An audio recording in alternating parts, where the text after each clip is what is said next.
Welcome to The Tax Factor, the top 20 business and investment podcast from Blick Rothenberg, the tax, accounting and business advisory firm. This week with Rehana, Earle and Earle Theochari. Welcome to The Tax Factor, the UK's top tax podcast. I'm Rehana, Earle. And I'm Earle Theochari. Earle, I know Rob mentioned them at the start of last week's podcast, but as we were both there last week, I thought we should mention again and congratulate Wifinity, who won the Blick Rothenberg Mid-Sized Business of the Year Award at the Lloyd's British Business Excellence Awards. It was fantastic to represent Blick Rothenberg on the night and watch Neil and Jem present the award to them. It was also great to be a part of the awards. I was very privileged and also challenged to be one of the judges, and it was amazing to see so much innovation and hard work. It was lovely to be there and celebrate the innovation and creativity of the UK's business community. Yeah, absolutely. It was a great evening, and I think we all enjoyed dressing up in black tie for once. Definitely. This week, Earle, we are talking about the inheritance tax changes for farmers, which has been a big news story, particularly given the protests, what tax changes to look out for in the 2023-24 tax returns, and whether accountants should charge for ad hoc advice. The last one could be a little bit controversial, but we'll have a bit of a discussion about it anyway. It's controversial and Neil isn't even around. But speaking of controversy and what you just mentioned, so on Tuesday, farmers protested in central London. They say that the changes to the inheritance tax will, in their own words, destroy family farms, whereas the government actually say it won't make any difference to food security. So the question is, who is in the right? I don't think anyone really knows. So for our listeners who maybe aren't so au fait with the rules, since 1992, there has been a relief called agricultural property relief, from here on known as APR, which means that a family farm can be passed down tax-free. And the purpose of this was to bolster food security, but also recognise that farming is really, really difficult. It's an extremely hard way of life and often doesn't result in a lucrative business for the majority of farms. If a farmer and their family have to sell up, this would invariably affect food security. And just for a bit of perspective, I saw a stat that said the UK now produces less than 60% of the food we eat. That's not a huge amount. And then fast forward to 6th of April 2026, the full 100% relief from inheritance tax will now be restricted to the first million of combined agricultural and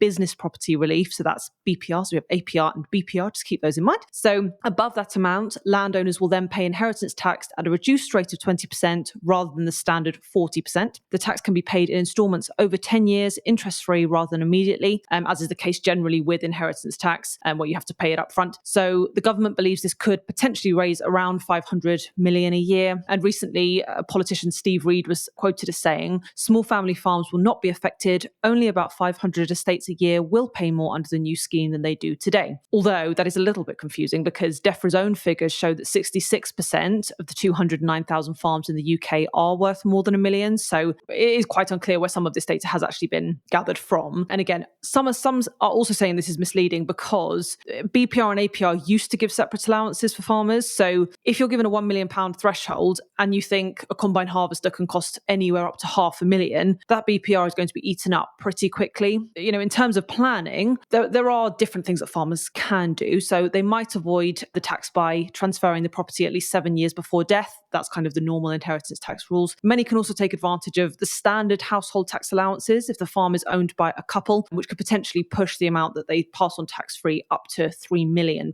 because that includes you, potentially your spouse, and a dwelling. The tax-free allowances will also vary depending across the farm. So given the historically high value of agricultural land, machinery, buildings, etc., many farm businesses really will need to start preparing for inheritance tax in ways that they really didn't have to before. Yeah, Earle, I think it's a huge change for farmers. It's obviously a very emotive issue, as we have seen this week, certainly in news broadcasts. And, actually I can kind of understand why families who've run farms for generations aren't happy with these changes, just because of the big sort of nature of it and how quickly actually the sort of changes are coming in. As you sort of mentioned, there's been so much in the press over the years about how tough it is in the farming landscape, especially given kind of the rising costs generally to produce food and, as you said, for machinery. The fact that over 20% 20,000 farmers, I think, took to the streets of London. It says a lot. And Kemi Badenoch as well, who is the newly appointed Conservative leader, she's out there sort of telling the farming community that the Conservatives, in her quotes, have their backs and would actually reverse the APR changes if they were elected. Got the likes of TV presenter Jeremy Clarkson, who also kind of dabbles in the farming world, saying that this is the end for farmers. As we said, it's a very emotive issue. And I guess when we were sort of talking about it, we were thinking that actually, depending on changes in the government in the future, farmers could be in a really kind of weird position where actually the timing of death will have quite a big impact on their overall financial position. Farmers could die at a certain point between now, the changes, a potentially new government if Labour don't win the next election, and actually that could have a huge impact on the sort of overall wealth or the inheritance tax that they have to pay. Not that anyone can obviously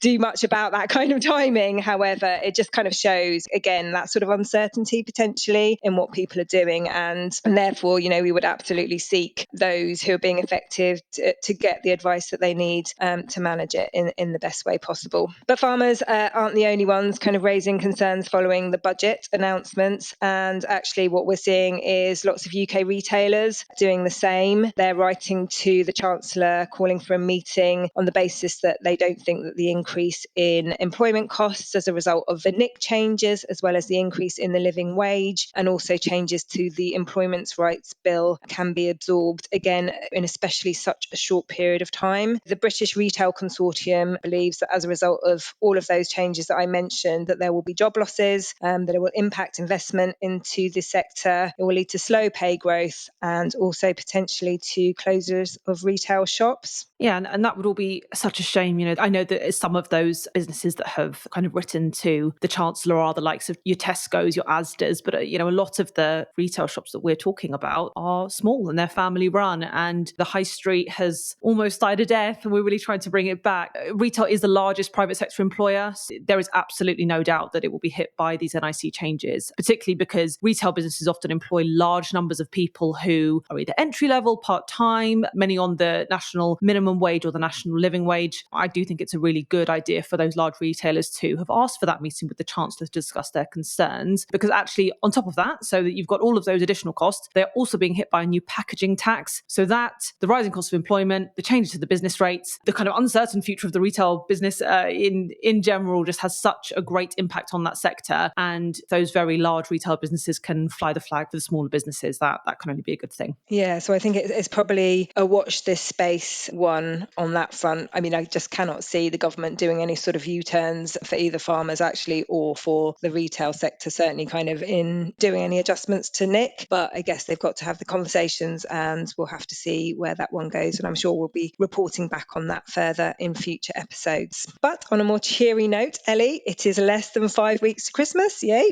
Although I believe that might be where the cheer ends, because obviously approaching Christmas means we're approaching the 31 January personal tax deadline, and every year there are always tweaks to the tax rules and the rates that need to be considered. So I think it's worth highlighting some of these early on. So firstly, for those with pay-as-you-earn income only, so basically regular pay from a contracted employment, the threshold for needing to complete a self-assessment tax return has increased from 100,000 to 150,000. So there will be individuals who are no longer required to complete a return. But it's worth noting that this won't be the case if they receive child benefit or their partner's adjusted net income was over 50k, are self-employed with income over 1,000, or are a partner in a business partnership. And in fact, Ellie, you and I reported earlier in the year that digital platforms like eBay and Etsy, Vinted, which is one that I have to say I use occasionally, are now required to make annual reports to HMRC about those who sell goods or services through them. The first report is due on the 1st of January 2025 and will cover the 12 months from the 1st of January 2024. Contrary, however, to popular belief, this is not a change in the tax rules. Some traders with income above the 1,000 annual allowance for online selling may have been previously unaware that they actually needed to declare this income to HMRC. And lastly, something to be aware of around the dividend allowance, which was halved from 2,000 to 1,000 for 23-24, which could result in more individuals needing to file a tax return. So in April 2024, the allowance was halved again to £500, which may have led to some companies to pay higher dividend than usual before that date, which therefore means that they're bringing more people into self-assessment in the 23-24 tax tax year. It just makes it even more important for people to make sure they understand the rules for filing this year and going into next, and if they need to seek professional advice to make sure they are paying the right amount of tax. Thank you for that. And we probably shouldn't say this as tax advice, but it does often seem like you're kind of let off in one way and then caught in another. So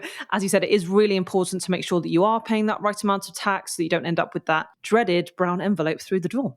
Speaking of getting advice, there was an interesting discussion amongst accountants more generally that I saw earlier in the week, which raised the question of whether we should be charging for ad hoc advice. Those kind of, have you just got a minute questions, which, invariably don't end up being very quick. From my personal point of view, I tend to just wrap up ad hoc time into the fee quotes. So that also includes, billing, general admin, someone calling you out of the blue. I think it's kind of all part and parcel. I'd say it's really only an issue if the work is going to be quite a lot more substantial based on what they're asking. I think you really do need to weigh up the client relationship with the scope of works, really. So in my opinion, if there's no scope creep, you should really wrap up some extra time into your fee to allow for those ad hoc queries. I'd be interested to get your thoughts. Yeah, I guess as professional advisors, I think we're always looking to quote a fair fee based on either, the time spent or the value that we're providing to our clients. And I definitely agree it's about sort of communicating openly and not having any surprises when it comes to charging anything in addition. I think, for us, we've been in this world for some time and we know that there can be a change in scope once you kind of get into the nitty-gritty of a piece of work. Whether you're a tax advisor or you're a builder or whatever service you're providing, I think it's about managing that discussion in the right way with your client, just to make sure that they understand the service that's being provided, the value, and if they're asking additional questions and that actually is taking a bit of time to research or to get the answer that they need, that actually there's value in that. It's all personal, I think, down to what we're doing, and we just need to have those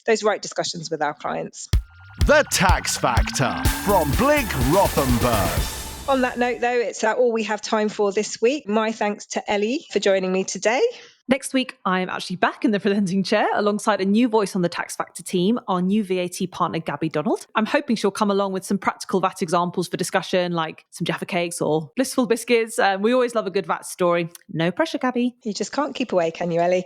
And a quick plug from me as well. We've just released a new episode of our sister podcast, Brave Business, which is presented by broadcaster and journalist Declan Curry. In this episode, we look at the topic of global talent, something very close to my heart. How do you attract the best talent for your business, particularly when you are growing internationally? Which approaches work well and which don't? And how will technology and AI impact a global workforce? Joining Declan Curry to discuss all of this are Gareth Wadley from the law firm Bristow's and someone called Rehana Earle. Like the Tax Factor, it's available on all podcast platforms and on our website. We release a new episode of the Tax Factor every Friday on the Blick Rothenberg website and all the usual podcast platforms, so you can listen whenever is most convenient. We record and release them in less than 24 hours, so you always get the very latest news and updates. If you enjoyed the podcast, please subscribe and give us a rating or review. I'm Rehana Earle. Thanks for listening, and we hope you enjoyed the episode. See you next week. That's the Tax Factor.